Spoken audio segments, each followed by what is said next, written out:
intergenerational inheritance or transfer, what gets passed down from generation to generation. I learned very early that my life was up to me, that nobody was coming, nobody was going to take care of me, nobody was going to rescue me. Well, what's right for you? What do you believe?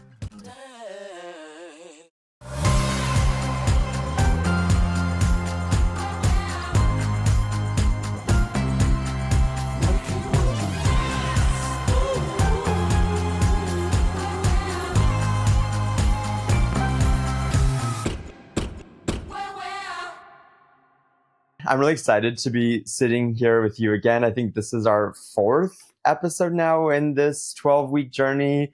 This first month, we've basically, as a recap, been focusing on how to stop the story that you're telling yourself, how to recognize it, how to spot it, ways that you can feel it in your body, and what these stories might be doing to shape your reality.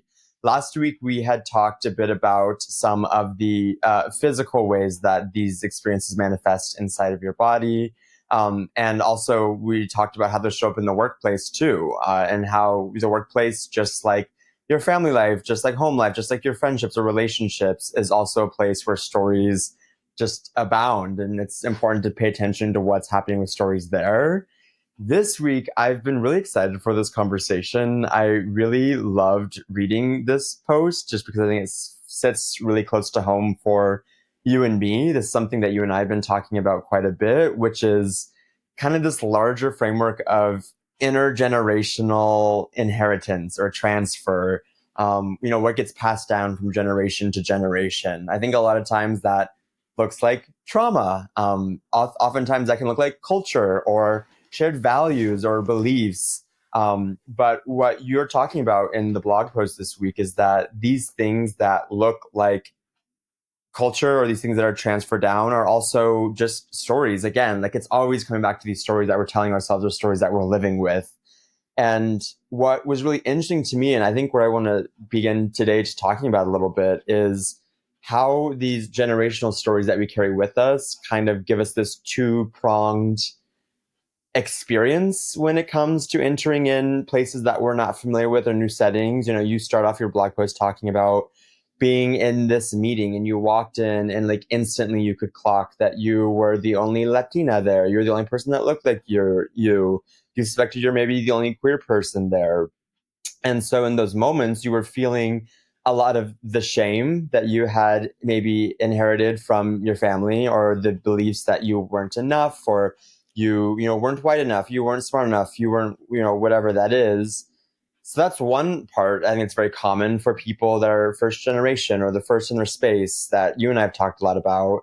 But I think the other thing that really interests me is that while all that's going on in this new setting you're entering, back at home with your family or with the people you love, there's also something else happening there, because when you're going into these spaces, you yourself are inherently changing. You're learning new things, you're developing new skills, you're speaking new languages, you're developing frameworks to maybe stop cycles of trauma that you've lived with in your family for generations. So I wanted to maybe start the conversation there, because I think what I'm hearing with that as experience that I'm also experiencing is just the amount of kind of like double isolation that happens with that, being in one space and not feeling enough, being in this other space, feeling like you've changed, not really welcome there. So I want to just like talk about that within the context of this generational transfer that we've been looking at this week.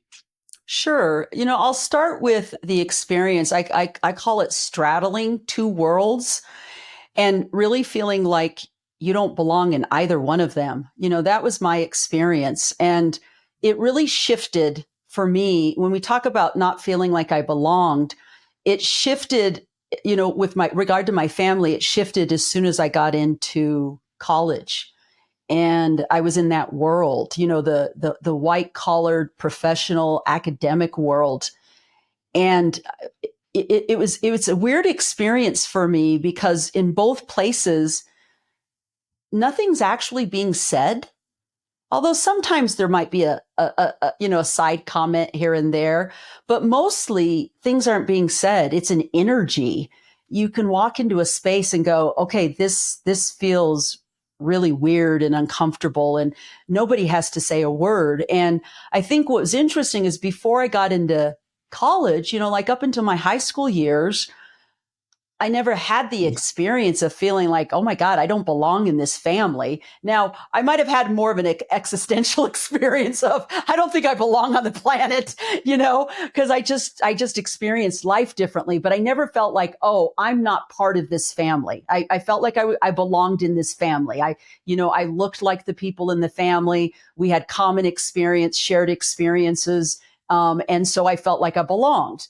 And then I make the decision to go to college. And once I'm getting into college, especially graduate school, of course, the experience is changing me.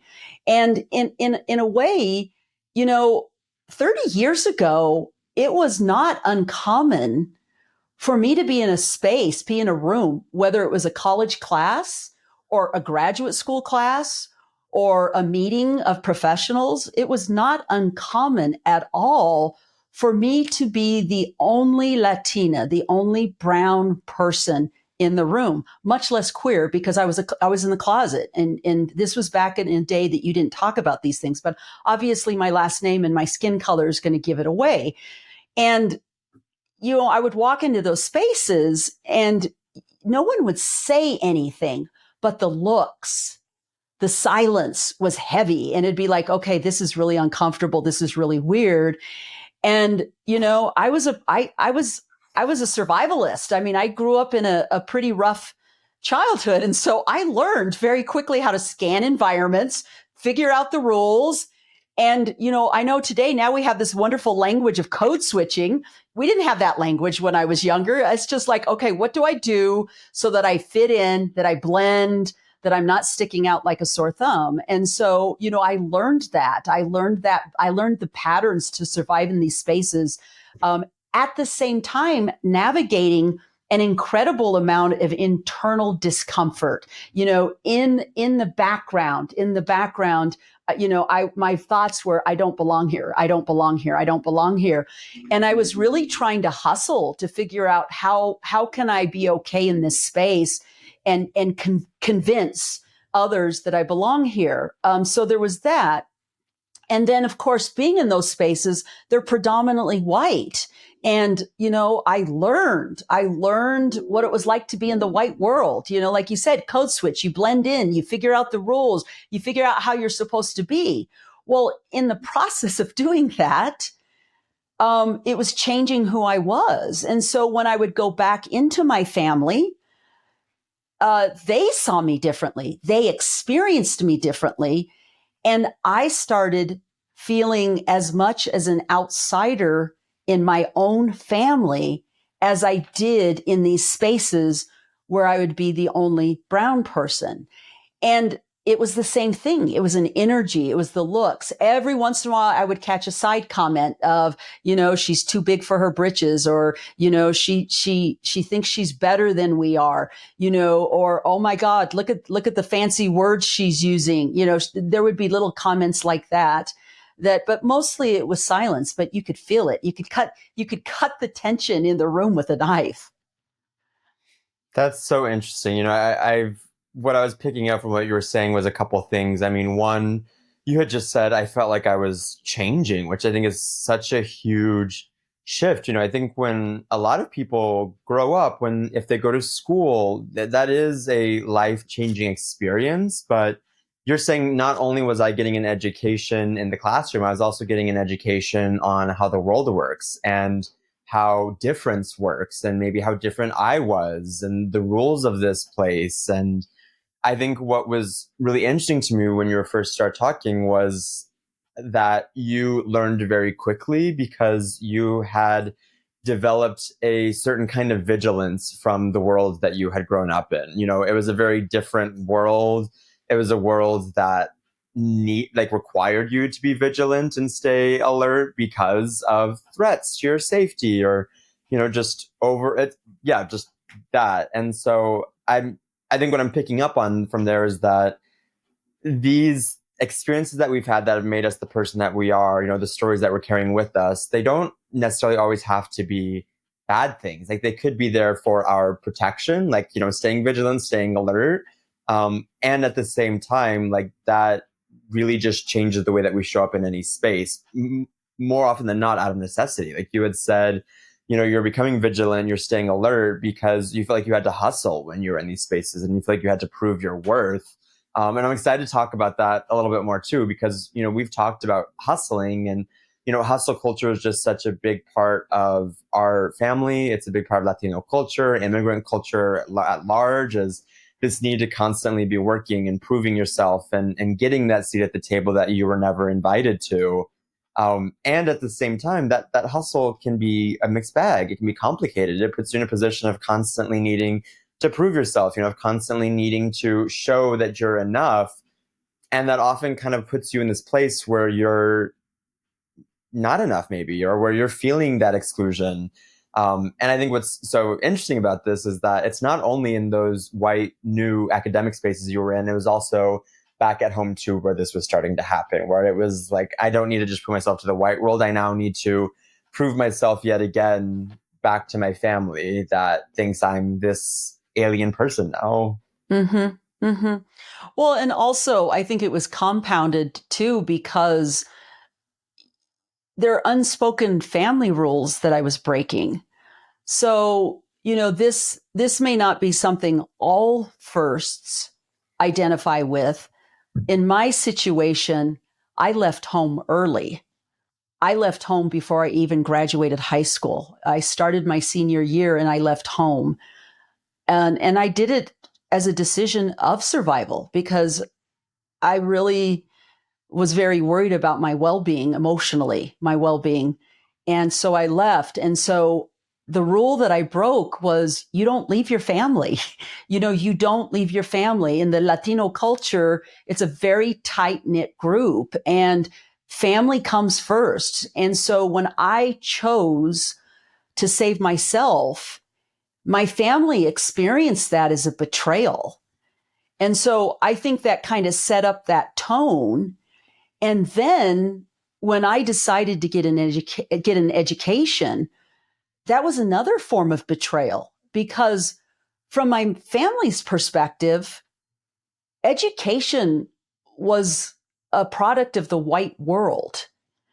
And it was clear in my family, and sometimes there were actual discussions about it, that there was a lot of othering in conversations. Like there would be things like, you can't trust white people, and so I learned early on that that was a different world. And so when I made the decision, and quite frankly, the decision was just to get education. It wasn't, my decision wasn't, I'm going to join the white world. No, the decision was, there is something that I really want. And in order to get there, these are the things I have to do. And so, just by the sheer fact of making the decision to go to college and to go to graduate school, it just opened up doors into communities and to experiences that my family never experienced. And quite frankly, I think many of them, it was probably a mixed bag. They probably didn't want to experience it. And at the same time, they may have been envious of not getting to experience it. So it complicated things a little bit. I think that's really interesting. And I think what's I'm thinking about is like almost this level of maybe like selfishness is kind of what I'm picking up on. Like, and not that you were selfish, but like I'm wondering if that was a feeling that was, around at that time among your family. Was like, she's selfish, she's picking herself, she's abandoning us, she's going to do her own thing. And I feel like that's definitely something that I think what I can relate to in that is kind of this mix of self advancement, or kind of pushing yourself or trying on new opportunities, and like this level maybe of guilt. I don't think you've explicitly said you had guilt, but I think that's something I'm picking up on. And I think even for me, that's something I can definitely relate to. I'm not first generation like you are, and I had your model to follow, and I just grew up in a world where I think college was always going to be the plan for me, and that was kind of almost like a non-negotiable, that I had to go to college, which was a very different world than the one you grew up in. But with that said, the college that I did go to was very different from the college that you went to, and I went to Harvard. I went to this very elite, like incredibly white, incredibly wealthy, like very storied institution. And while I had your blueprint for how to navigate those spaces, in a lot of ways, I think I also felt really alone there because it was a world that you were not familiar with. It was for so many reasons. And I think when I was in school then, and even now that I'm an adult, I think I still have some of those levels too of feeling maybe guilty for some of the opportunities I've gotten to have, some of the things I've been able to experience or see that, for example, I know you have not been able to. Like, I just even think about my college experience. Like, our college experiences were so different just because of the fact that, you were living at home, you weren't dorming. I think, were very focused on your studies, and you also had another life outside of that. Whereas for me, college was everything. Like, I lived there, I ate there, my whole social life was there. I like went to parties and all that stuff there. And so I think I had a sense for myself, at least, of this guilt that could kind of maybe turn into like, am I being selfish for choosing this? That I'm wondering if that was something that you had felt too when you were in that situation yourself. And you know what I think is really fascinating about this conversation, Esteban, is that it almost feels like almost like a great research experiment, right? Because here I am, I'm in the middle. Like, not only am I straddling these worlds, but I'm straddling the generation from before me, like my father, right? And my grandmother and that generation, and then you. And what I'm struck by is there are ways in which the experiences are very similar, and there are ways in which they're really different. So when you talk about the guilt, what's fascinating about that is, yes, I would say that there was guilt. I would say that there was something even bigger than guilt, and that was shame. Even before I moved out, there was a conflict with me and my family where I chose myself, and I had my grandmother approach me and basically say to me, how shameful, so what had happened, it happened just probably 6 months before I moved out. And I was at a place where I was not good. I was not okay.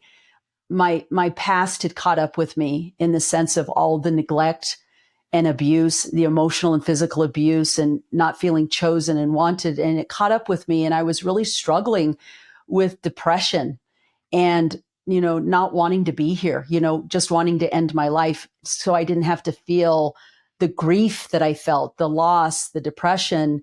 And I got to a point where it was like, I've got to do something, because if I don't do something, I'm not going to be okay. And I remember approaching one of my father's girlfriends and going to her house and saying, I'm not okay. And, she housed me for the night, and my family was very upset with me because I brought shame to the family by taking something out of the family. So by going to my dad's girlfriend, it embarrassed my family. And so my grandmother, who was the matriarch of the family and who was basically, the center, the head, said to me, that is shameful. You need to go back home and you need to take care of your father and your brothers. That is your responsibility. That is your role. And I think that that's a really strong value in the Latino culture. And, in that moment, Esteban, I actually made a decision. And it was the first time that I think I felt that inner rebellion that I've talked about was at 16, when I was like, no, I'm not. Now, I didn't say that to my grandmother. Of course, I was raised to respect my elders. And so I didn't challenge her. But inside of me, I made the decision. And it was, nobody is going to take care of me. Nobody is watching out for me. And I'm not living this life for other people. And so I made that decision in that moment that I wasn't going to do what was expected of me. So that betrayal went even further back than my deciding to go to college. It's just that going to college and graduate school just kind of sealed the deal, if that makes sense. And it strengthened that experience from my family of the betrayal. And so even though there was a part of me that knew it was the right thing for me, I carried an incredible amount of guilt and shame about my decisions. And I didn't carry those just through school. I carried those through my entire professional career. And I remember several years ago recognizing, oh my God, I feel guilty because I'm successful. Like somehow my success was a betrayal to my family. And it took me a while to really break loose from that belief that my success was a betrayal to my family.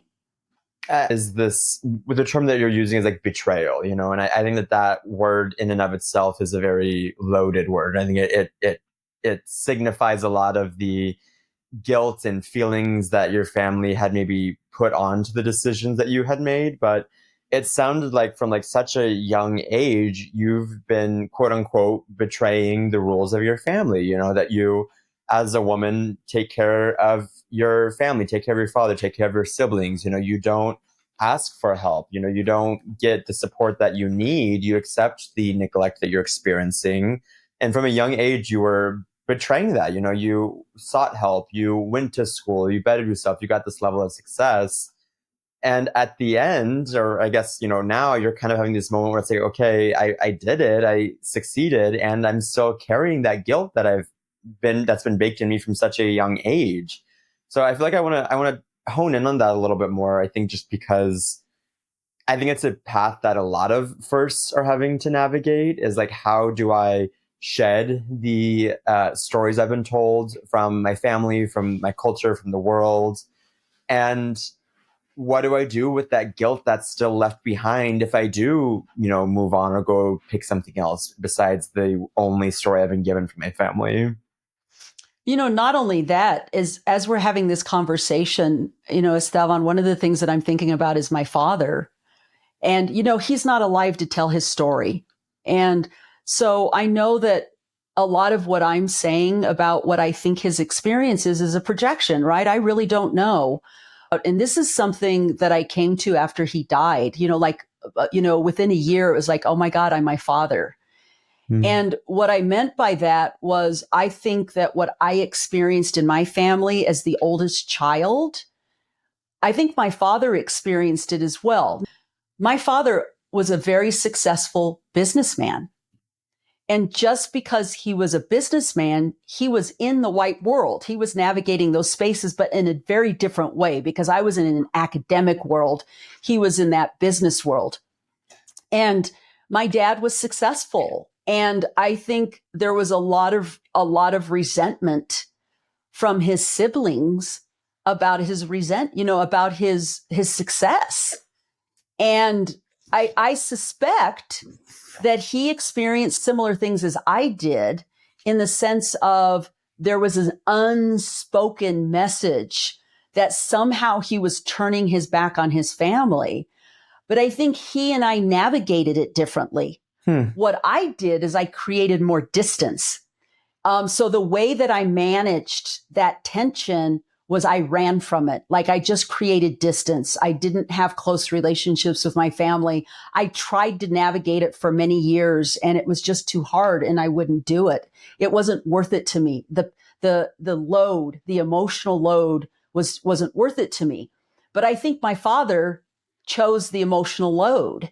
And I think my father was always carrying on his back his family, and he took care of them. He was always taking care of them financially. And I believe he was taking care of them because he felt guilty. He felt guilty about his own success. I think that's what happened for him. I think that's what happened for me. And then I think on some level, I'm hearing you say the same thing, that you feel guilty about having opportunities that I didn't have, in terms of the college experience. On some level, I had a variation of my father's experience. I think my dad took the family completely on, when I went into college and I went into graduate school, but particularly undergrad, you're talking about the undergrad experience, I made a very conscious effort to not live on campus because I felt like my family needed me. So even though I didn't live at home, even though I was on my own, I still felt that pull, that obligation, that responsibility to my family. And I felt guilty about having the college experience. So I honestly deprived myself of it. I didn't have the college experience. I did not go to sorority parties or fraternity parties, or I didn't do any clubs. I didn't do anything. I went and I studied and I went home. And I think a lot of that had to do with my values around my family came first. So it was like I was still straddling in a way that my father was. It might have been just a little bit different, a variation, but I suspect that we were struggling with the same things. Yeah, I mean, I think that's interesting how all of us are experiencing some version of this dynamic. And I think part of it is like the effects of immigration and assimilation and, trying to build a life for yourself in a place that you don't feel at home in. I feel like that's something that your dad has been navigating. That's something that you've been navigating.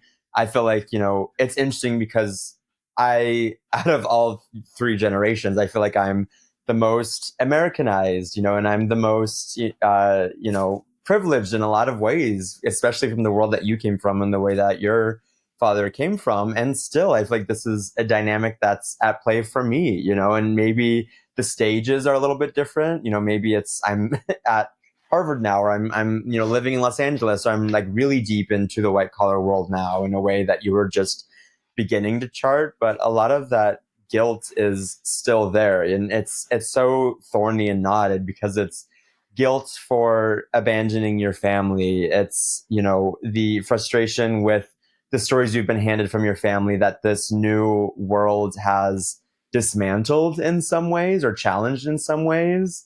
And then it's also still feeling that sense of alienation from this new world that you're in. Like, it's never a clean transition. I want to talk a little bit more about like what's worked for you to be like navigating this tension, because I want to know for myself, just because I think I'm still in the thick of it in a lot of ways. I sometimes say this in lightness or a little bit of a joke. In the reality, the actual experience, there's nothing to joke about. It's actually a lot of trauma. One of the things I've often said is, I believe that with negative experiences come gifts, right? I mean, my whole book is about terrible gifts. And this is an example of that. I learned very early that my life was up to me, that nobody was coming, nobody was going to take care of me, nobody was going to rescue me. And on some level, as painful as that is, and, I want to be really transparent with the listeners, because sometimes social media does a disservice. It makes things look pretty and easy and, rainbows and butterflies. And the reality is I am still scarred by those things. And so what I mean by that is, yeah, I'm thriving. I'm more than surviving. I'm thriving, but those wounds are still there. Those scars are still there. And so what I mean by that is I will probably carry for the rest of my life that sense of loss.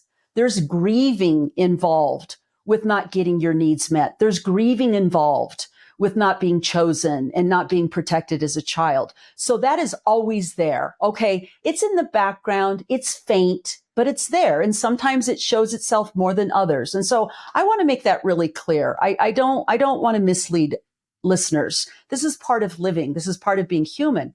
At the same time, because I believed this, then I needed to trust myself. Just bottom line. It's like if I can't trust that anybody's going to show up for me, if I can't trust the world because the world felt unsafe, then the buck stopped with me. I got to trust myself.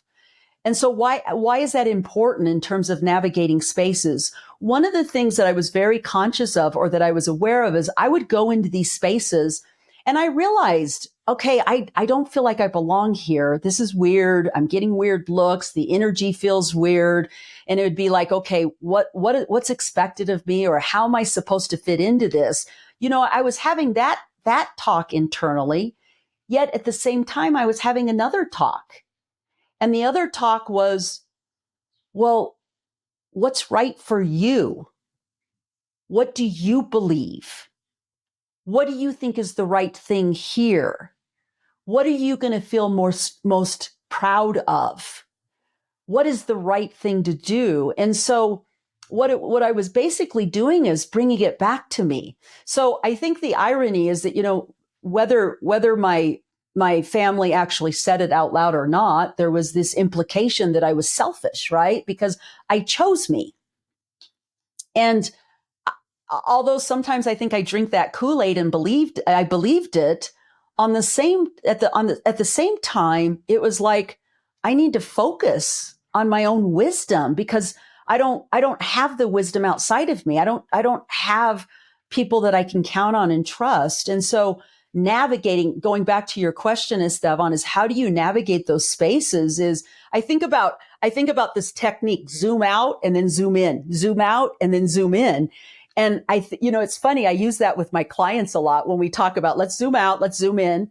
And the zooming out is what is outside of me, like what's the bigger picture? So the bigger picture was, I'm in spaces where I'm the only one that looks like me. And I've got to figure out what the rules are here, right? That's the zooming out. And I don't want to do something that's going to kick me out of the room, or kick me off the island.